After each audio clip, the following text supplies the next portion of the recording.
જય શ્રી કૃષ્ણ, કેમ છો? આજે આપણે નાભીમાં છુપાયું છે સ્વાસ્થ્યનું રાજ એના વિશે વાત કરવી છે.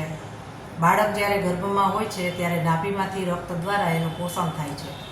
એનો અર્થ એ છે કે નાભીમાંથી રક્ત દ્વારા એના દરેક અંગો સુધી એ પહોંચે છે.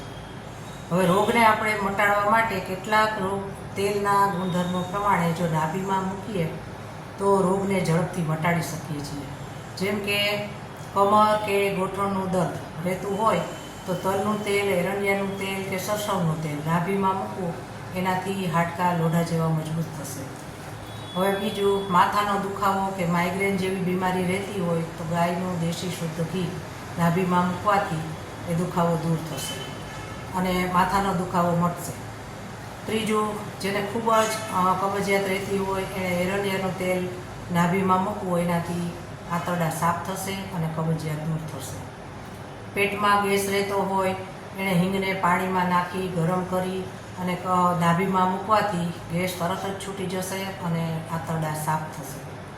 દાંત અને પેઢા મજબૂત બનાવવા માટે તલનું તેલ નાભીમાં મૂકવું, તલનું તેલ દાંત કે પેઢા ઉપર ઘસવું કે તલના તેલના કોગળા કરવાથી દાંત અને પેઢા મજબૂત થશે.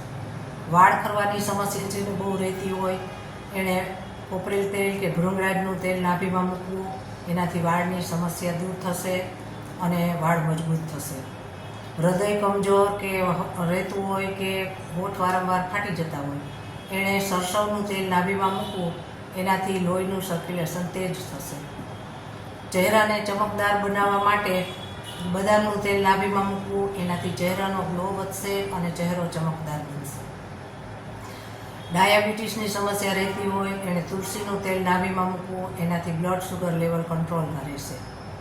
પીરિયડનું ગરબડ રહેતી હોય એણે જૈતુનનું તેલ નાભીમાં મૂકવું, એનાથી હોર્મોન્સ બેલેન્સ થશે અને દર્દ ગાયબ થઈ જશે. શુક્રાણુની કમી રહેતી હોય તો તલનું તેલ નાભીમાં મૂકવાથી એ શુક્રાણુની કમી દૂર થશે અને શુક્રાણુ મજબૂત થશે.